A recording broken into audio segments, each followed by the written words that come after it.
2, 1.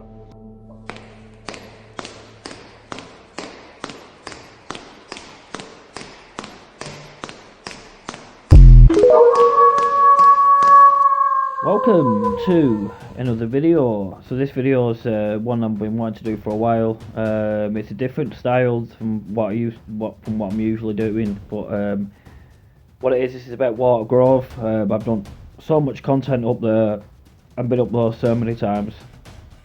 Excuse me. Anyway, what I've got here is it's called Watergrove, the Drowned Village. Yeah. So what I'm going to do, I'm going to take some pictures out of this and then tell you the story, and then I'm going to try and put the pictures with my content that I've done. So I think this is the only book, yeah, on that area. So and it's got some great pictures in it, pictures you might never even seen before, or you might know nothing about it and you want to know more. Well, in this video, I'll I'll see if I can break that down for you and give you the facts with some of my content. I must have been up there about, I don't know, I've been up there loads of times, day and night time, to see what history that area holds, and if the facts I had was right or if they was wrong. Now, to be honest, I've got a video that I'm going to show you, and I'm thinking it's like on the Roman road, which it is, and on the right hand side I'm thinking like it's an old like settlement or an old town, but I think that used to be a factory according to this book. So yeah, I'm gonna break it all down for you now and give you all the facts. Before I get into this, so I'll just tell you what I know. So Watergrove is a reservoir, modern day reservoir for modern day society. But once upon a time, there was a settlement there, and obviously the settlement obviously had to make way for the reservoir. There's a lot of unsettled spirits there. Just honestly, there's so much spooky stuff up there, and it's so underrated as well when it comes to the paranormal. And seriously, it is spooky up there. There's tales left and right, from the Queen of the Well to what goes on at the woods, to what goes on at the pond, to Blue Pot Tunnel, to the Druids on the other side near Syke, where as you walk over Whitworth on the Hamer Pasture Reserve. The train network that they had, that I'm going to show you in this book, that to get stuff back and forward to make that the actual reservoir, and obviously we'll see the pictures of the town originally that you never see, but yeah, you can see the old Roman road in one of my videos where it's submerged, and then in this video we're able to see like what it looked like back in the day, because you can't see it obviously because the water's there. Anyway, this is 3 minutes of me just nattering on about Watergrove, and obviously there is a plantation bit up there as well where people's loved ones get buried for a tree, so it's a very spiritual area and it's got such past. So let's delve right into this book and let's see what the book says. So this map shows the sites of farms, cottages, mills, the village in relation to the Watergrove Reservoir. So that's just a picture, the first picture in the book. So here's the introduction, so here we go. There are few things more evocative than drowned villages. All the ghosts of past lives and forgotten buildings frozen in time. In these pages of this fascinating book, the ghosts return. Ghosts of sunken villages in an area of great mystery and antiquity. Because in 1938 on the bleak Moorlands Hill above Wardle, not just one, but several tiny hamlets were demolished or submerged to create Rochdale district's largest reservoir. So this is obviously just an area photo, and it just goes to show you some of the settlements, etc, etc. Such a beautiful place. Anyway, let's move on to the next page. So these are just some recent discoveries from the Greater Manchester Archaeological Unit, and they discovered these at the large flint town in 1988. But yeah, these are they call barbed arrow, bead and cutting flake. That's what they are, and they were discovered obviously from obviously, like we say, back in the day. Anyway, let's move on to the next picture. So there was many farms back in the day, and this was a Dearden family bank care farm. They had self-sufficient in the 1890s, as the farm poses for the camera in the vegetable garden. And it just says further barn farm can be seen in the background, but we've been up there before. There'll just be ruins up there now, but that's just obviously a nice picture from back in there. So this is Watergrove at night.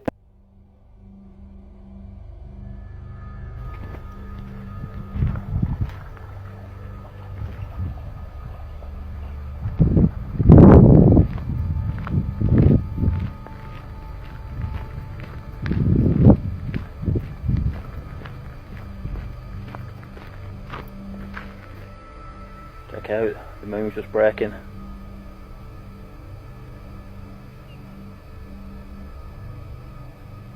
So now it's just starting to get a little bit higher. Maybe it'll like us up, maybe it won't. But it's rising quite quickly now, that.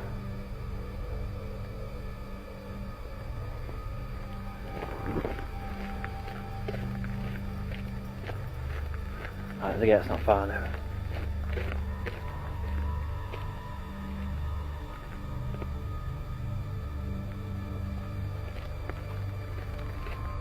Right, swallow in the box. See what's up around here. See what sounds we can get.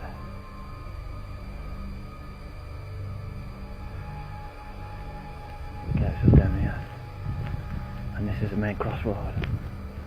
So I'd be surprised if we don't get horse and cart, which I don't ever know what that sounds like.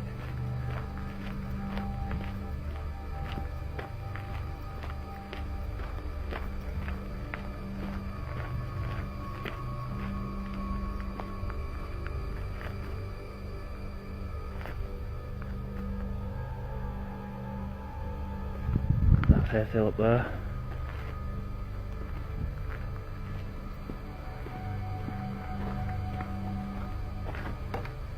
Here we go.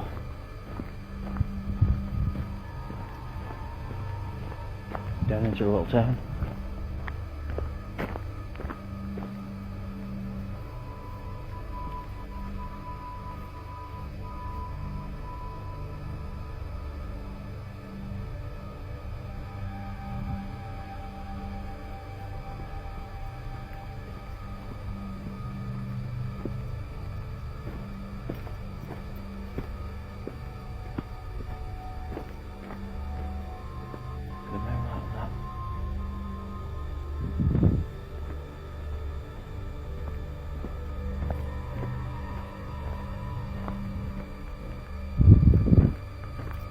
Nothing so far.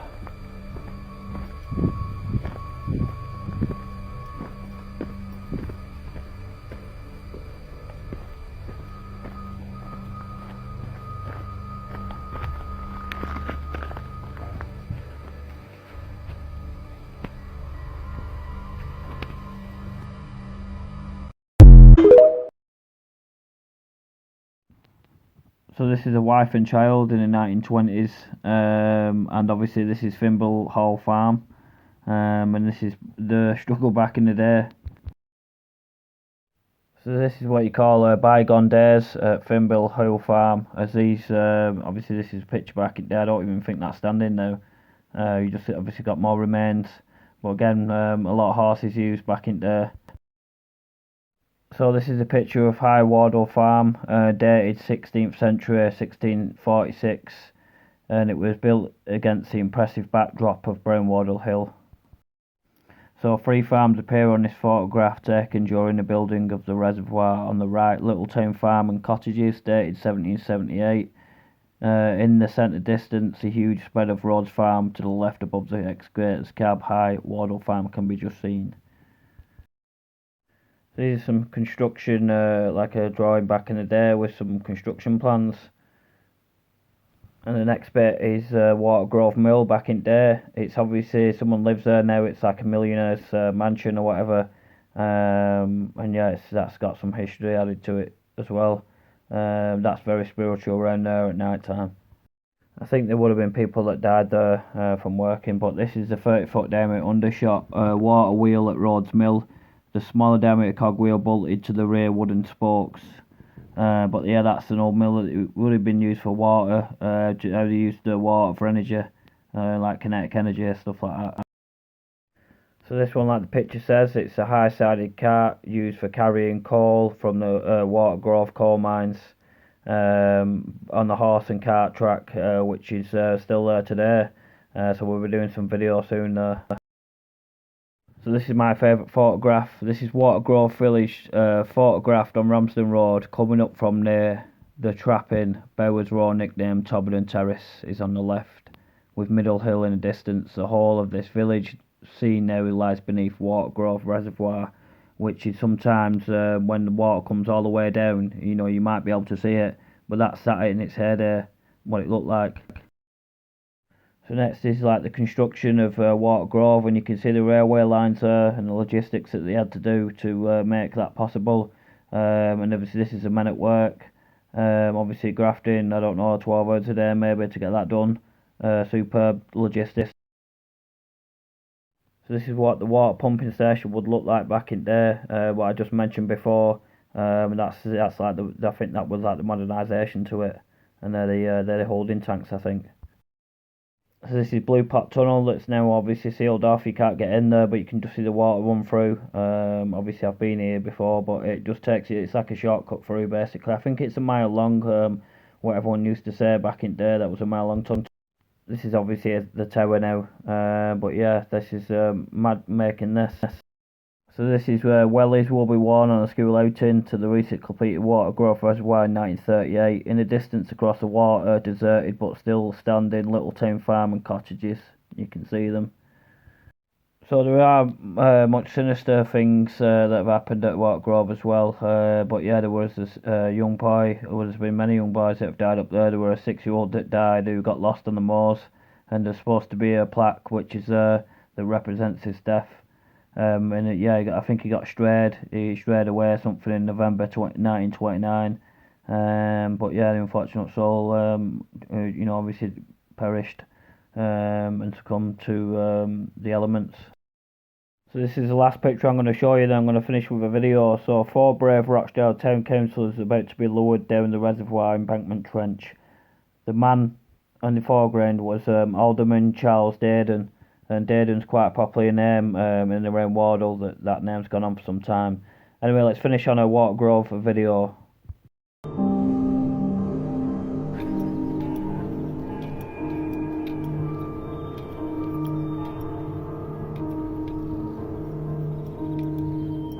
It's pretty cool, doesn't it?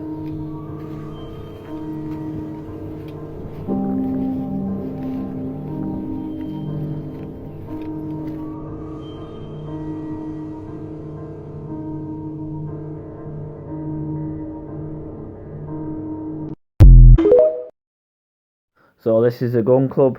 Obviously, it was I think it was submerged, but they went on to make some kind of shooting range on the other side near World War. I think it was 2 times. I'm not quite sure on the dates, but the remains are still there today. So let's go and have a quick look at the remains when one last went up there.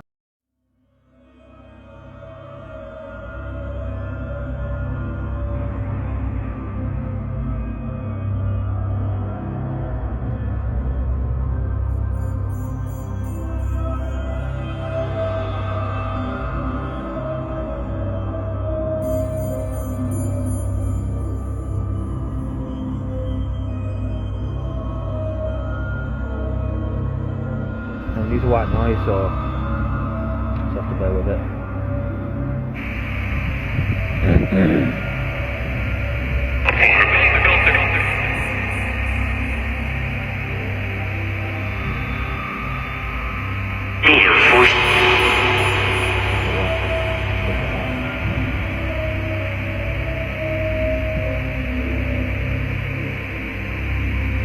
The soldier.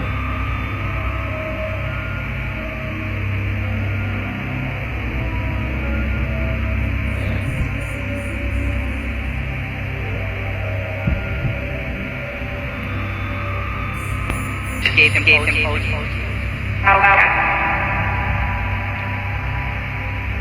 The target.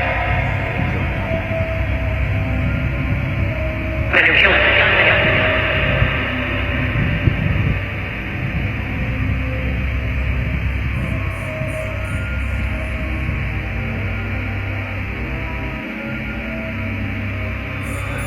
I come all this way to leave recording.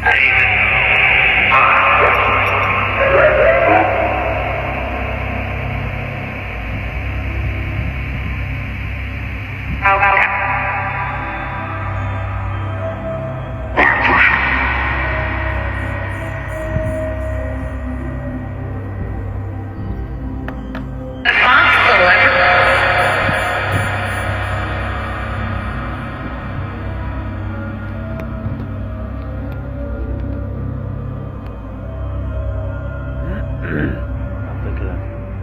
You come and communicate, please. My name's Basil Brush.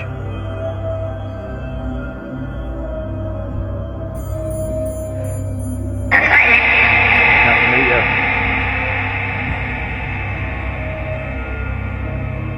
I'm from Wardle. Where are you from?